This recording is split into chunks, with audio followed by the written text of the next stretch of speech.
Police have arrested over 90 protesters in cities across the United Kingdom after violent demonstrations escalated into riots for a second straight day. In what authorities are calling the worst city disturbance in decades, thousands of people took to the streets in Hull, Liverpool, Bristol, Manchester, Blackpool and Belfast, protesting against illegal immigrants and asylum seekers.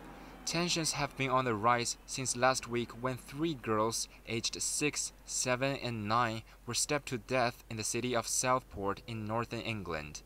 Fake news on social media went viral and mobs started targeting mosques, assuming the assailant was an asylum seeker. The violence continued, despite officials clarifying that the suspect, 17-year-old Axel Rudakubana, was born in Cardiff to parents who emigrated from Rwanda. Police in riot gear struggled to maintain order as protesters threw bottles and fireworks. Scuffles broke out between the rioters and police. Shops were broken into. Some Muslim-owned businesses and institutions were vandalized. Far-right protesters confronted pro-Palestine demonstrators in Leeds, accusing them of no longer being British, for supporting Palestinian group Hamas and calling for a ceasefire in the Israel-Hamas conflict.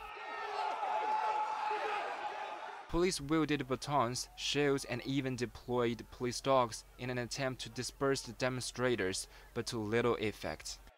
A number of officers were injured and had to be hospitalized. British Prime Minister Keir Starmer has told police they have the full backing of the government to take all necessary action to keep streets safe from thugs who sow hate. An extra 70 prosecutors are on standby this weekend to charge people arrested in connection with violent disorder.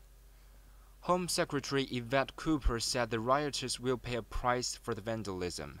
Criminal violence and disorder has no place on Britain's streets.